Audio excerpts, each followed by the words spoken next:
Bonjour à tous et bienvenue dans cette nouvelle vidéo où aujourd'hui nous allons parler du parc Europa Park situé à Rust en Allemagne. Il y a une semaine, j'ai pu sortir une vidéo où je vous montrais les on-ride et les off-ride de ce parc. Et aujourd'hui, je vais maintenant vous donner mon avis concret sur ce parc. En tout cas, comme d'habitude, si la vidéo vous plaît, n'hésitez pas à vous abonner, à commenter et à liker cette vidéo. Et moi, je vous dis bon visionnage. Alors pour débuter cette vidéo, commençons par parler du décor et de l'ambiance de ce parc. Alors évidemment, quand on va à Europa Park, on s'attend évidemment à avoir une décoration incroyable. J'ai pu faire notamment Port Aventura qui est aujourd'hui pour moi le plus beau parc d'Europe que j'ai pu faire, derrière Disney, et certains vont sûrement pas être d'accord, mais concrètement, pourquoi Europa Park est-il différent? Et bah déjà, il faut être honnête, toutes les attractions de ce parc sont aimées. Que ce soit des petites attractions comme les plus grosses attractions comme Voltron Nevera, il n'y a aucune attraction qui n'est pas aimée. Et ça, c'est très rare dans un parc. Imaginons que je prends Energylandia qui est pour beaucoup le parc d'attractions avec les meilleures attractions au monde à l'intérieur. Et ben concrètement, il faut être honnête, ce parc-là ne t'aime pas toutes ces attractions. Certaines attractions sont posées à un endroit sans forcément être aimées. Et ça, c'est également un problème car aujourd'hui, l'expérience visiteur passe évidemment par la décoration et l'ambiance. Et à Energylandia, le problème, c'est qu'on n'a pas ça. Par contre, à Europa Park, ici, toutes les attractions sont aimées. Et ça, c'est incroyable. Et ça renforce notamment l'ambiance générale. À Voltron, par exemple, dernière attraction sortie en 2024, ici, la décoration est extrêmement présente. Et dès la file d'attente, on sent déjà une oppression, on sent déjà le cœur qui bat plus vite, on sent déjà qu'on angoisse un petit peu. La file d'attente est incroyable au niveau décoration et ça change des attractions ordinaires qui ne sont pas forcément très bien aimées, ou alors les files d'attente qui sont tout simplement des parcs à bœufs, et ça, Port Aventura le connaît très bien. Et évidemment, la décoration est poussée au maximum parce que concrètement, même dans les endroits classiques, type toilette ou encore restaurant, encore ici, cette décoration est présente. Par exemple, le Food Loop, qui est évidemment quelque chose qui est repris en France avec par exemple le Futuroscope, ici, il est aimé, c'est la première fois, ça change également des restaurants classiques où on vous sert un plat, etc. Ici, vous payez une expérience visiteur et c'est toujours quelque chose de bien. Alors, cette attraction, entre guillemets, ce restaurant, évidemment, suscite la curiosité, mais également les visiteurs. Et évidemment, beaucoup de monde sont présents vers midi 30 et ça gâche un petit peu cette expérience que vous auriez pu avoir dans d'autres restaurants. Même si de manière générale, quand il y a beaucoup de monde, malheureusement, les restaurants sont assez saturés. Donc vous allez attendre plus longtemps. Mais pour être honnête, c'est pas si dérangeant que ça. On a vu bien pire comme à Port Aventura.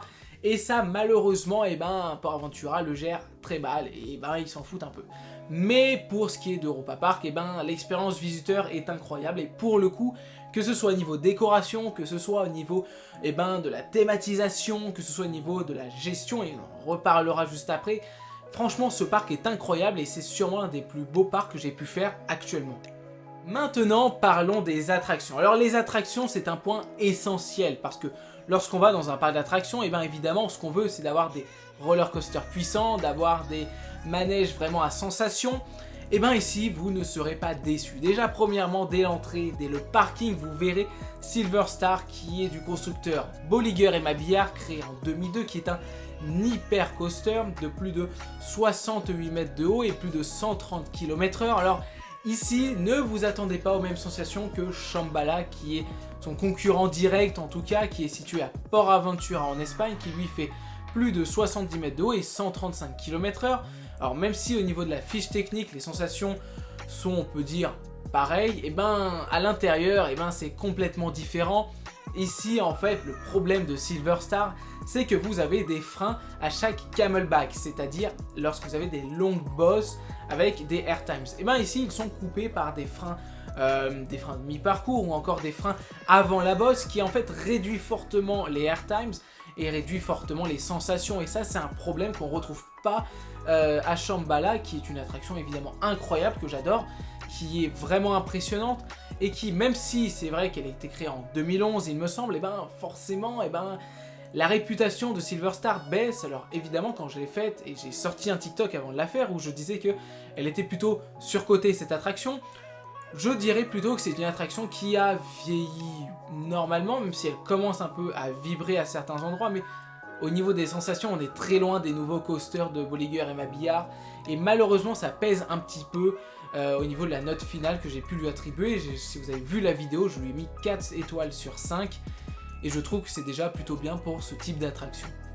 Maintenant, parlons des autres attractions, et évidemment, comment ne pas parler de Blue Fire Mega Coaster, qui est une attraction emblématique de Europa Park, qui était parmi les meilleures attractions avant Voltron Nevera, et concrètement, Blue Fire, c'est une très bonne attraction, alors que vous retrouvez dans plusieurs parcs, notamment à Abu Dhabi, il me semble en Chine ou au Japon. En tout cas, c'est une attraction de série. Concrètement, c'est pas une attraction typique à Europa Park, vous en retrouvez dans d'autres parcs dans le monde, mais concrètement, c'est une attraction qui est plutôt fluide et qui n'a pas des grosses sensations. Pour le coup, on ne ressent pas forcément de gros airtimes. Les inversions, on les sent, mais très légèrement, pas énormément. Mais en tout cas, ça vibre pas, et ça, c'est un point essentiel. Le launch est plus puissant qu'avant, on sent vraiment qu'il a été vraiment un peu plus poussé, un peu plus rapide, parce qu'à l'époque, si vous vous rappelez bien, il y avait beaucoup de cas où il y avait des rollbacks, c'est-à-dire que le train retourne en arrière et ne passe pas la première figure. Et ici ça a été corrigé, mais la vitesse est rectifiée au frein de mi-parcours pour entamer normalement le reste, avec une dernière inversion, une vrille, qui est quand même plutôt puissante et qui un peu vous éjecte du train. C'est plutôt marrant quand on voit que les autres inversions étaient très lisses, ça change vraiment. En tout cas, c'est une très bonne attraction de ce point de vue là. Au niveau de la thématisation, à l'époque, cette attraction était, il me semble, en lien avec une entreprise on va dire industrielle. Aujourd'hui ce n'est plus le cas, mais elle a gardé ce côté industriel au niveau de la file d'attente. Mais c'est une attraction qui est très jolie, il y a beaucoup de verdure, et au niveau de la thématisation, elle est assez présente, et ça c'est un très bon point. Comment ne pas parler d'Europa Park sans parler de Voltron Nevera, la dernière attraction créée par Europa Park en 2024. Objectivement, c'est l'une des meilleures attractions d'Europe, derrière sûrement RTH et Zadra. Concrètement, cette attraction, elle est quasi parfaite. Il y a quelques détails qui me chagrinent un petit peu. Alors, c'est une attraction qui est très puissante. Il y a des très gros éjecteurs, il y a beaucoup d'inversions, le rythme est quand même long, et puis on a une attraction qui fait quand même plus de 3 minutes, c'est quand même beaucoup.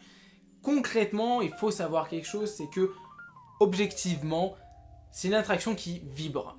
Elle vibre un peu. Quand on est à l'extérieur du manège, quand on est à l'extérieur du roller coaster, on sent qu'elle vibre. Et sur certains trains, on le sent plus ou moins. Ça a été un peu rectifié, je le sens. Parce que, bon, c'est des vibrations, mais plutôt légères par rapport à ça. Mais concrètement, ce qui est dommage, c'est que lors de la deuxième visite que j'ai pu faire, l'attraction était un petit peu en panne. C'est-à-dire que la première séquence, on va dire, avant le premier launch vertical, qui est un record du monde, marchait plus trop. Je vous spoil pas trop, évidemment, pour ceux qui l'ont pas fait, mais en tout cas, elle marchait pas trop. Alors, je suppose que c'est évidemment quelque chose qui avait été rectifié, puisque le premier jour, ça a marché. Mais concrètement, pour parler des vibrations, c'est pas forcément gênant, mais on voit quand même que c'est présent, et pour une attraction qui a moins d'1 an, c'est très compliqué. Maintenant, parlons des sensations pures. C'est une très grosse machine. Concrètement, si vous avez fait Voltron, vous pouvez quasiment faire toutes les attractions d'Europe. C'est une attraction qui est très puissante, qui a des très gros éjecteurs. Ça veut dire quand vous avez une bosse, elle va vous tirer vers le haut. Ça a des très très grosses forces négatives. Et ça, tu le sens vraiment qui veut t'éjecter. Ça peut faire mal des fois. Je sais que les lap bars peuvent des fois beaucoup gêner au niveau des cuisses. Mais ça reste une attraction qui est exceptionnelle. Franchement, j'ai adoré la faire. Elle est très très puissante, mais on voit que ça change des attractions comme Blue Fire, Silver Star, Wodan, ou même d'autres attractions en France type Toutatis, qui sont des attractions très fluides, où vraiment on a des airtimes longs, des très grosses inversions, mais vraiment très légères au niveau des sensations. Là ça change vraiment, une attraction qui est vraiment très puissante. On aime ou on n'aime pas, mais en tout cas vraiment je vous conseille de faire Voltron Nevera, c'est une très très bonne attraction. Alors évidemment, il existe à Europa Park plein d'autres types de coasters, comme par exemple Wodan, qui est un wooden coaster de chez GCI. Concrètement, c'est un très bon coaster qui a été partiellement rétract avec des nouveaux types de rails. Mais concrètement, bon, c'est des sensations... Alors, c'est beaucoup plus fluide que Tonnerre de Zeus, pour le coup, ça c'est vrai. Par contre, ça reste que c'est un wooden coaster, donc vous allez avoir des sensations très différentes d'un coaster, on va dire, en acier classique. Alors, il y en a qui aiment pas, moi j'aime pas trop, parce qu'en fait, c'est beaucoup de vibrations quand même si c'est assez fluide, c'est beaucoup de vibrations. C'est très différent d'un hybride coaster, mais c'est vraiment à l'opposé d'un coaster en acier classique. Il y en a qui aiment, il y en a qui aiment pas. Alors après, vous avez évidemment d'autres coasters dans le parc. J'ai pas forcément tout fait parce que pour le coup, j'étais vraiment concentré sur les grosses montagnes russes. Mais forcément, il y a énormément d'attractions à Europa Park. Par exemple, Arthur, qui est une attraction vraiment tranquille. Je vous le dis, il n'y a pas de très grosses sensations, mais qui est présente et qui est très sympathique à faire. Mais concrètement, en fait, ça reste des attractions après, on va dire, plus familiales, que j'ai pas forcément faites. Vous avez Poséidon également, qui est une attraction aquatique, qui est un aquacoaster, mais concrètement, oui, il existe énormément d'attractions à Europa Park qui sont tous aimés, et ça c'est vraiment impressionnant. Et au niveau des sensations qui sont plutôt bien, j'ai pu faire certaines choses, qui étaient notamment l'ancien Eurosat, qui était plutôt bien. Alors ça vibre un peu, c'est pas très fou. Notamment on a également Euromir, qui est une attraction emblématique du parc par sa musique. Mais concrètement, bon, je vous dis, si vous la faites pas, vous n'allez pas perdre grand chose, ça vibre énormément, c'est pas fou. Ouais, j'ai perdu même ma bouteille à l'intérieur tellement ça secouait. Mais bref, c'est une attraction qui est là pour avoir une attraction, mais qui est présente et qui fait rajouter évidemment le nombre d'attractions dans ce parc, qui est évidemment conséquent et qui est évidemment toujours sympa à avoir. Et évidemment, comment ne pas parler d'Europa Park sans la gestion de ce parc? Alors évidemment, j'ai voulu tourner cette vidéo juste pour ce point-là, pour vous montrer à quel point Europa Park c'est l'un des meilleurs parcs du monde. Et c'est pas pour n'importe quoi que ce parc a été élu 9 fois de suite meilleur parc d'attractions au monde. Concrètement, pour être honnête avec vous, j'ai jamais vu un parc avec la meilleure gestion. Voilà, une gestion incroyable. Ça change vraiment de Port Aventura qui a une gestion mais catastrophique. J'ai attendu 6h30 pour Shambhala. Et concrètement, la gestion d'Europa Park est juste dingue. J'ai attendu moins de 40 minutes pour toutes les attractions. J'ai pu faire un total en 2 jours de 38 attractions. Alors, j'ai pas fait toutes les attractions du parc, j'en ai fait plusieurs. J'ai fait notamment 9 fois Silver Star, 10 fois Blue Fire, 5 fois Voltron, bref, et plein d'autres attractions. Mais pour être honnête avec vous, qui peut aujourd'hui me dire un parc d'attractions permet de faire plus de 30 attractions en Europe et dans le monde? Quasiment personne. Il y a personne aujourd'hui qui est capable de faire une gestion aussi impressionnante que celle d'Europa Park. Et je comprenais pas les fans qui disaient qu'Europa Park était incroyable. Et aujourd'hui, je les comprends. Quand je vois qu'aujourd'hui, on peut faire, pour le prix d'aller à Port Aventura, ou un peu moins, on va dire, Energylandia, pour avoir cette gestion-là. Et c'est aussi, ça montre également qu'aujourd'hui, Europa Park tient vraiment à sa gestion. Quand on voit qu'aujourd'hui, Europa Park forme des personnels de chez Energylandia pour la formation, ça montre aujourd'hui que Europa Park est un exemple dans ce domaine-là. Et c'est juste incroyable comme quoi ce parc arrive en fait à vous faire oublier les files d'attente tellement ça va vite. Et c'est impressionnant comment la gestion de ce parc est millimétrée. Quand ça va pas, et ben, ils rajoutent un train si c'est encore possible. Ou alors ils essayent de bidouiller certains trucs pour faire gagner du temps. Mais concrètement, aujourd'hui, c'est impressionnant comment ce parc arrive à faire douter d'autres parcs qui pourtant n'avaient rien à envier à Europa Park. Mais cette gestion est tellement incroyable qu'aujourd'hui, je suis obligé de dire que c'est l'un des meilleurs parcs d'attractions que j'ai pu faire. Et l'un des meilleurs parcs d'attractions au monde. Et ça, aujourd'hui, il y a très peu de parcs d'attractions qui arrivent à avoir cette gestion-là.